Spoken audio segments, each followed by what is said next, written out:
The explosion didn't echo, it folded the air. Sand lifted from the Mirzai Highlands like smoke from a dying star. And Sergeant First Class Mara Quinn didn't flinch. One wire, one breath, one decision. Her fingers moved in rhythm, 4 in, 7 hold, 8 out, steady, surgical. The fuse disarmed with a soft click that could have meant life or oblivion. 3 months later, that same rhythm echoed in a place without sand, Camp Ironveil, Arizona. The desert here was clean, quiet, and too safe for someone like her. Her personnel file lay open on the administrative desk, Sergeant First Class, medically non-deployable, the Army's polite way of saying exiled from the fight.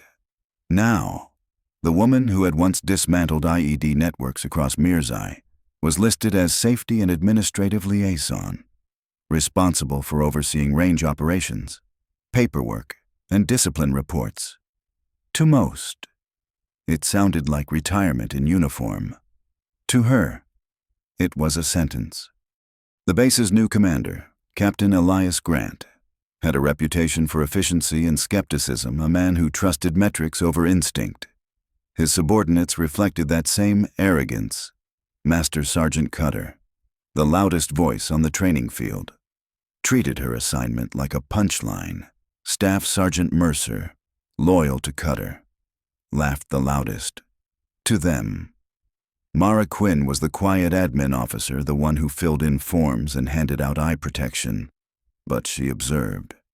She watched Cutter's reckless range setups, the way his team ignored safety lockouts and mocked the ghost of Mirzai rumors whispered by recruits.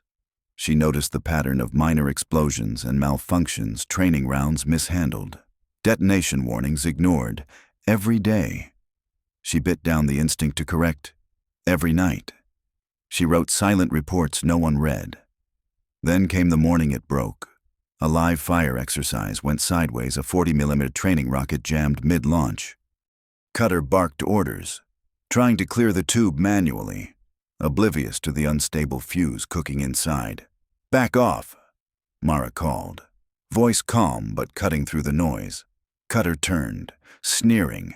"You don't give orders here, liaison." But the seconds ticked too fast, too loud. She moved before he finished the sentence, one hand on his vest. She yanked him clear and kicked the launcher over the berm.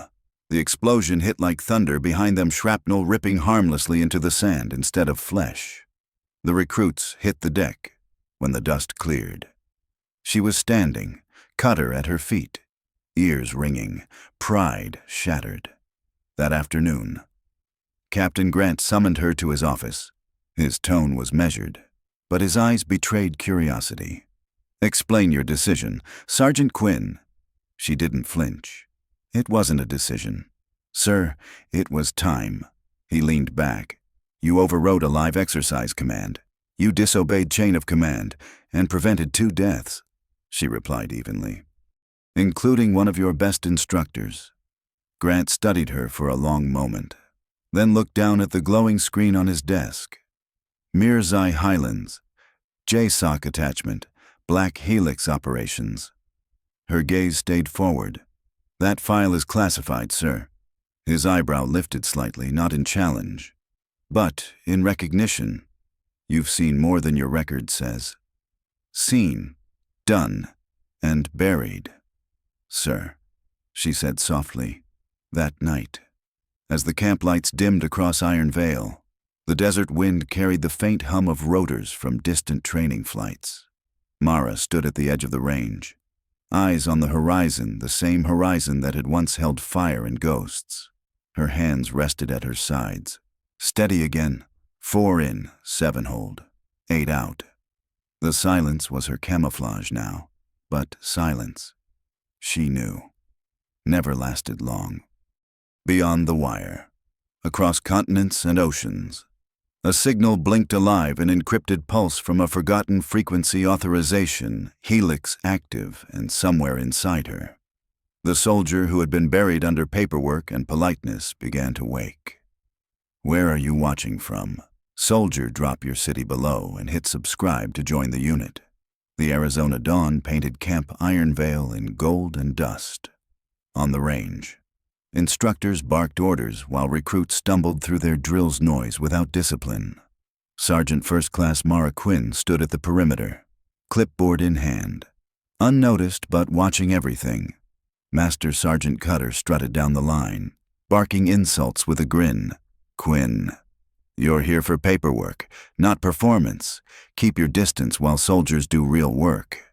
The recruits laughed nervous laughter, the kind that came from following tone, not truth. Mara didn't answer. She simply noted his range layout, unsafe spacing, overlapping fields of fire, and the training tube that hadn't been cleared after the last exercise. Her hand hovered over the comm switch. Then she saw it a flicker of heat shimmer and smoke near the second launcher. "Stop the line," she shouted. Cutter spun. Furious, "Who gave you the explosion? Cut him off." A dull, concussive thud shook the field, throwing sand into the air. Screams erupted as smoke plumed from the launcher pit. A 40mm training rocket had cooked off mid-tube, a misfire that could have gutted the entire range. Mara was already moving. She dove into the smoke, eyes stinging, hands working by memory. Her voice was calm, low, steady. 4 in, 7 hold, 8 out. The fuse was still hissing, half exposed. She reached in, twisted, and pulled. One spark, then silence. When she rose, her sleeve was scorched, her face streaked with dust, but the fuse lay cold in her palm. Cutter stumbled forward, disbelief painted across his face. How did you?" She dropped the dead fuse at his feet. "By following procedure. Sergeant, something you might try once in a while." The recruit stared, the kind of silence that doesn't come from fear, but realization. That afternoon, the incident reached Captain Elias Grant's desk. He replayed the footage twice before speaking. "You disarmed a live ordnance malfunction during a training accident, without protective gear or EOD support. Care to explain?" Mara sat across from him. "Posture perfect. I've done it before."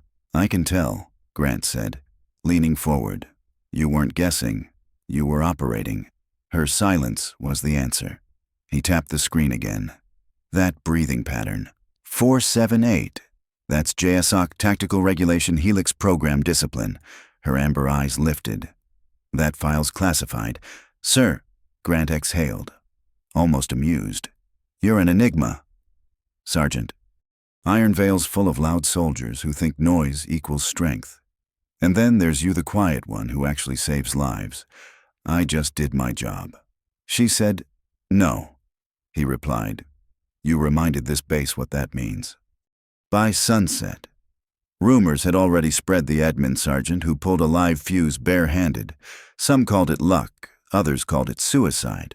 Cutter called it embarrassing. He found her near the supply depot that evening. "You made me look like a fool out there." "You didn't need my help for that," she replied, voice calm as ever. He stepped closer, anger barely leashed. "You think one stunt makes you better than me?" "No," she said, meeting his eyes. "It just made you think." He swung not hard, but reckless. She moved like water. One step, pivot, redirect.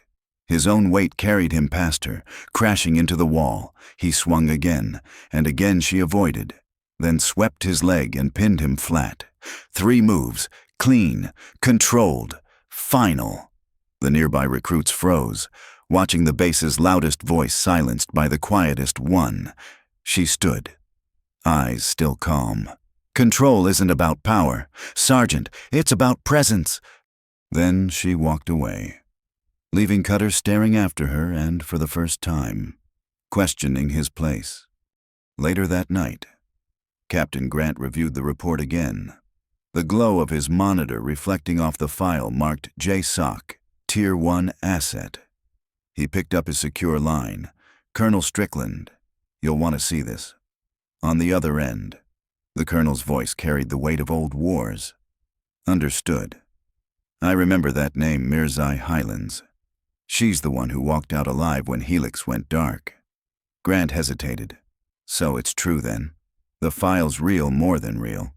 Strickland replied. "And if she's active again, That means someone, somewhere. Just flip the switch. Outside.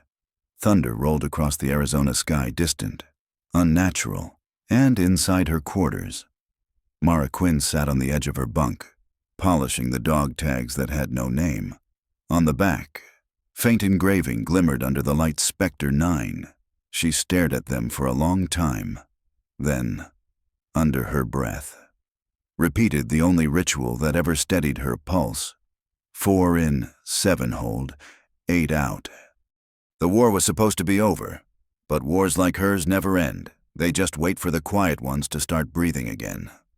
By the next morning, the story had already outpaced truth.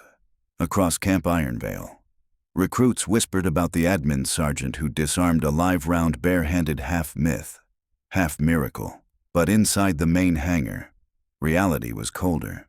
Colonel David Strickland, commander of Ironveil and former JSOC strategist, stood beside Captain Elias Grant as the instructors gathered. His presence alone shifted the air, calm, heavy, inescapable. "Let's begin," Strickland said, voice even but edged. "This unit's safety record is unacceptable. One mistake cost us hardware, the next will cost us lives." His eyes swept the group cutter, Mercer, and the others avoiding his gaze. "Effective immediately. Range command falls under new supervision." Grant handed him a folder, black seal, restricted. The kind of file that never belonged in a training hangar. Strickland opened it slowly, glancing at a page before closing it again. He didn't show the contents, not even to the officers flanking him. He simply said, "Sergeant First Class Mara Quinn, you're now senior combat instructor for this unit." The words dropped like a detonation. Cutter's mouth twitched, with respect. "Sir, none taken." Strickland cut him off. "You'll report to her starting today." A tense silence followed. The recruits didn't understand what had just happened, but the instructors did, especially when Strickland added, "Captain Grant will receive the classified summary. That's all you need to know." He turned to Mara. "Do you have questions?" "No, sir," she said quietly. "Good." He replied, "You'll begin by demonstrating what real proficiency looks like." The announcement rippled through Ironveil like wildfire. By midday, every soldier on base knew that the quiet woman from admin was suddenly in charge of advanced combat instruction. At 1600 hours, the training field transformed into an amphitheater. Tables displayed weapon systems, HK-416A5, M110, SS, MRAD, MK-22 SIG, P-226 Legion, while instructors formed a semicircle. Strickland stood at the center, his tone clipped but reverent. "What you're about to see isn't theory. It's what kept operators alive in Mirzai, Helmand, and Terran Kaut. Observe, learn."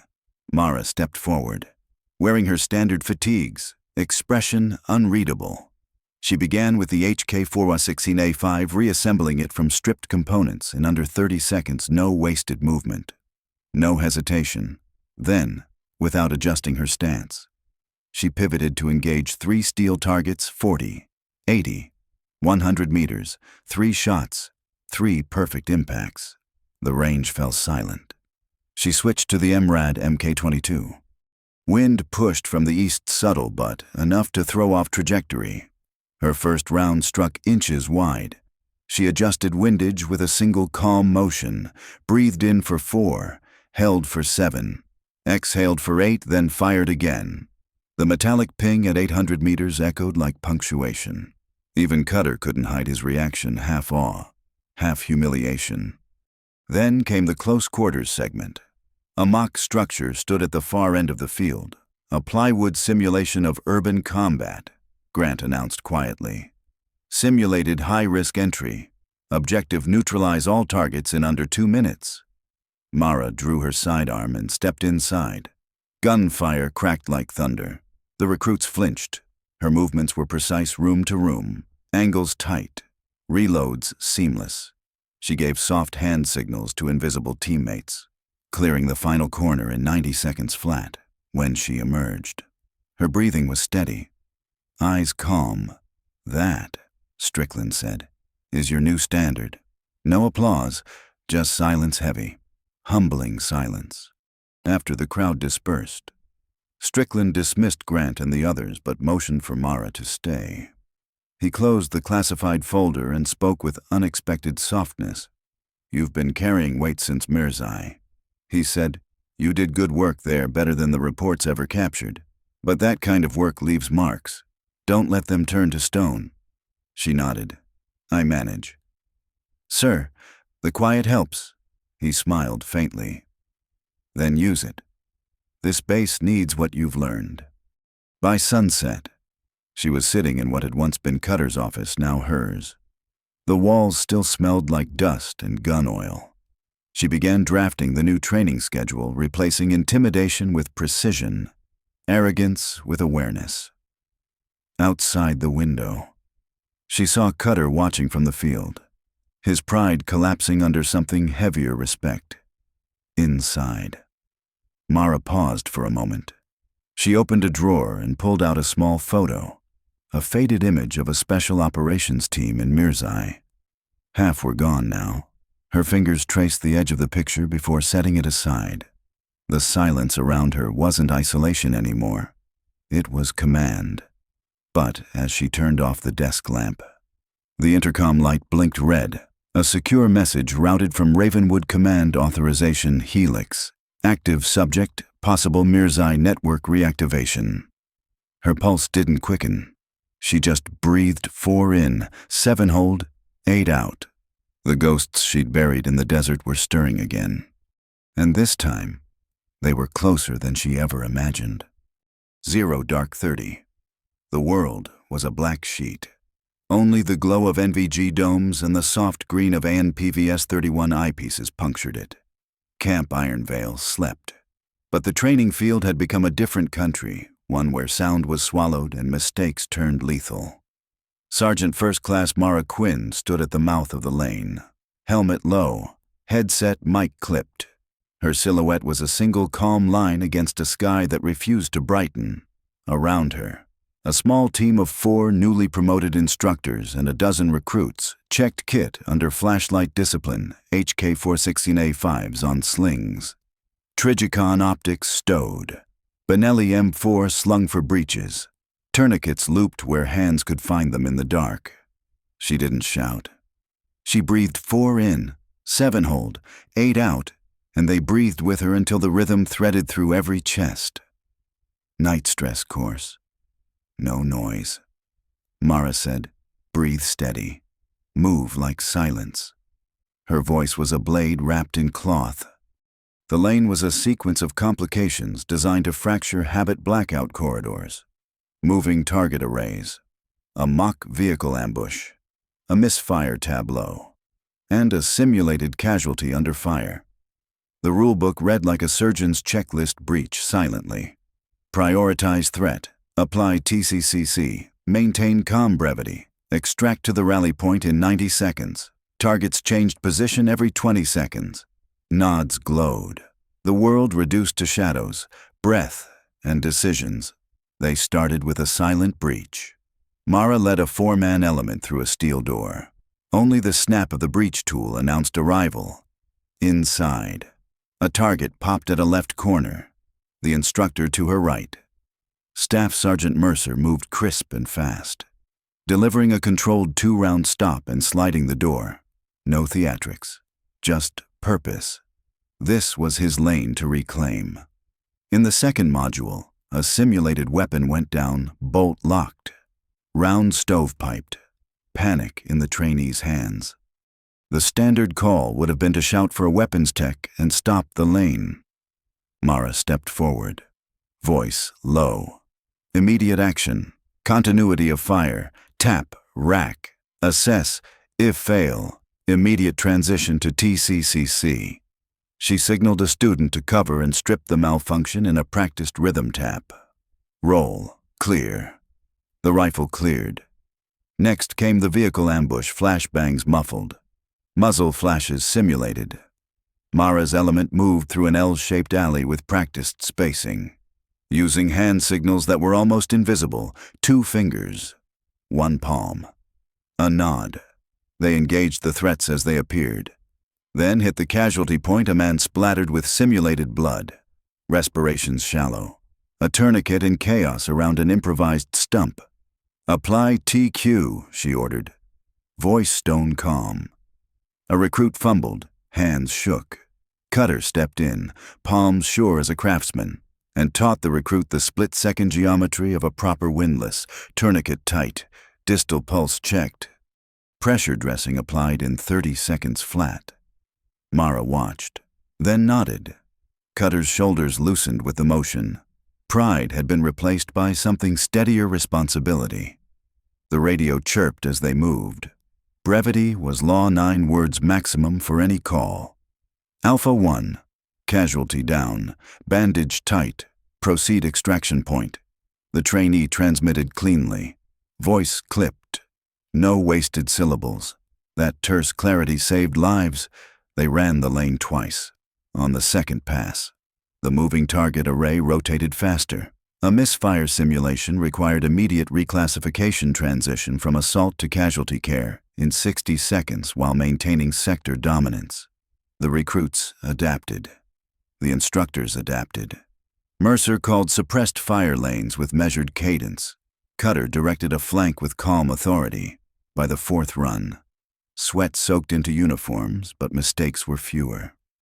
The recruits began to move like a single organism breathing in Mara's rhythm, reacting to microsignals, stabilizing under stress.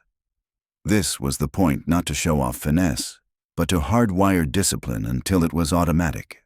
After the course, they gathered in a circle under the faint glow of a single lantern. No eulogies, no chest pounding, just the quiet grading of performance and the small, exacting corrections that meant the difference between survival and funeral. Mercer met Mara's eyes. "I was wrong," he said, voice rough. "I trained loud and fast. You taught them to survive." He extended a hand in a way that carried shame and intent. Mara accepted it without ceremony. Cutter nodded, a slow, solid motion, the last of his swagger folding into the kind of humility that makes leaders useful. Before they could file out, her headset blinked encrypted. High priority. She tapped it open. The message was short and clinical. Authorization. HELIX active. Subject Dahran. Kareem. Local ID Red Haven. The words landed like cold metal. The circle tightened. Mara's breath stilled 4 in, 7 hold, 8 out. And for the first time that night, the recruits felt the taut wire of history pulled tight around them. "Pack light," Mara said, voice already moving from instructor to operator. "We go hot on the feed. Bring the QRF manifest, in the black field." NVG green-washed faces into alien planes. The night stress course had done its work.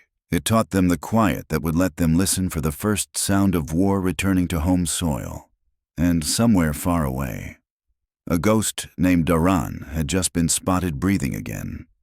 Red Haven, Virginia, 30 miles from Quantico.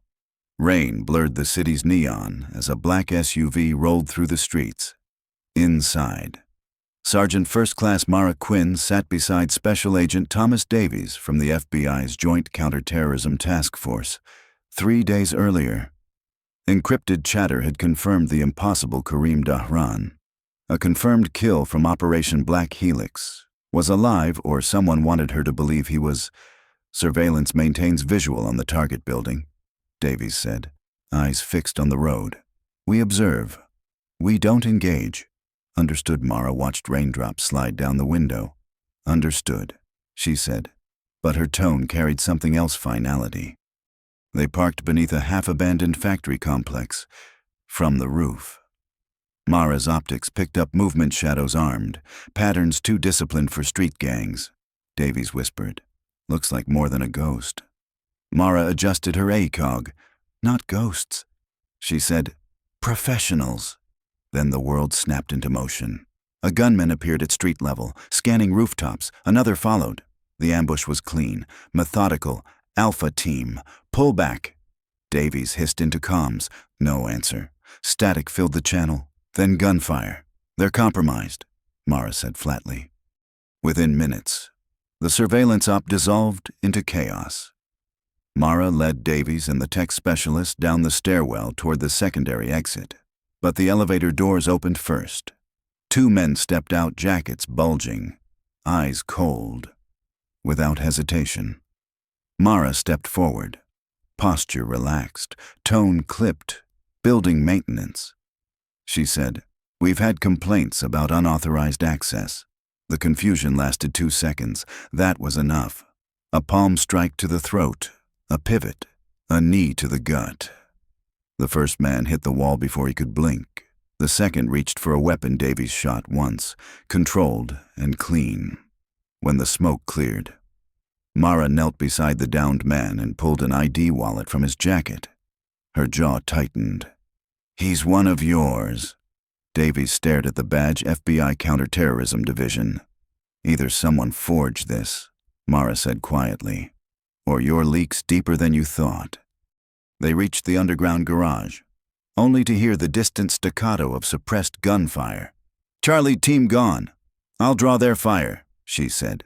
"That's not the plan," Davies replied. "Plans don't survive contact," she said, and was already moving. Her instincts guided her through the smoke, methodical, ruthless. She neutralized 2 gunmen with non-lethal precision before spotting him, Karim Daran, alive, or wearing someone else's face perfectly, and beside him a voice she hadn't heard in years. "Hello, Spectre, Major Alan Cross, former HELIX intelligence officer, her handler, her betrayer." The pieces locked into place. The leak in Mirzai, the ambush, the false kill reports. "You sold us out," she said, voice steady but low. Cross smiled thinly. "Not sold. Transitioned. Your government didn't want HELIX, it wanted control. I gave it to someone who would actually use it," Karim Daran added. "America creates enemies, then cries when they fight back. Spare me the philosophy." Mara said, "You're running an operation on U.S. soil." "Correction," Cross replied. "I'm finishing what HELIX started." The firefight erupted like thunder. Bullets ricocheted through the steel maze of the factory.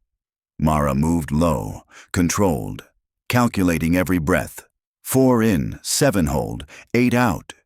Each shot was an answer. 2 hostiles down. One disarmed, another retreating. But Daran and Cross slipped deeper inside. She followed, through the upper walkway, into the rain-slick rafters. Cross's voice echoed from above. "You think this ends with me? There are more like me inside your chain of command." Mara climbed silently, step by step, until she was behind him. "Then I'll find them too." He turned, raising a small detonator. "Strategic sacrifices," he said softly. Her response was the roar of the Benelli M4. The blast threw him backward, detonator clattering across the floor. Below, Daran drew a pistol, one last desperate move. She didn't hesitate. One pull, one shot. The man who was supposed to be dead finally was. By the time QRF stormed the complex, Mara was bleeding from her arm and thigh, but still on her feet, the laptop containing their operational data clutched in her hand. Davies found her leaning against a column. "You were ordered to observe," he said, exasperated. She handed him the drive. Observation complete. 2 weeks later, after the debriefings and 3 stitches in her shoulder, Mara was back at Fort Benning. The range glowed under a pale morning sky. Private Theo Lang stood in firing stance, controlling his breathing the way she taught him. 4 in, she said softly. 7 hold, 8 out. He squeezed the trigger. Center hit. Staff Sergeant Mercer stepped beside her. "He's good. You made him that way." "No," she said. "He made himself that way. I just showed him how to listen to the silence." Colonel Strickland approached with a sealed folder. The black HELIX networks collapsed, but analysis confirms Cross wasn't working alone. Someone higher authorized the leaks. It's going federal. Mara nodded slowly. "Then it's not over. Will you take the assignment?" he asked. Ravenwood standing by. She looked out across the field. Lang. Mercer. The recruits learning to breathe under pressure instead of fear. Soon, she said. For now. They need me here. Strickland smiled faintly. You always did know when to fight and when to build. As the colonel walked away, Mara lingered by the range, the wind tugging at her sleeve. Lang approached, curiosity bright in his eyes. Sergeant, what was it really like out there? She thought for a long time before answering. Loud, then quiet. The kind of quiet you spend the rest of your life trying to deserve. He nodded slowly. Not understanding yet, but someday he would. Mara looked down at her scarred hands, then at the recruits learning the rhythm she once used to survive. 4 in, 7 hold, 8 out. Every breath was a memory, every silence, a victory. Because the strongest warriors aren't the ones who survive the war, they're the ones who learn how to live after it.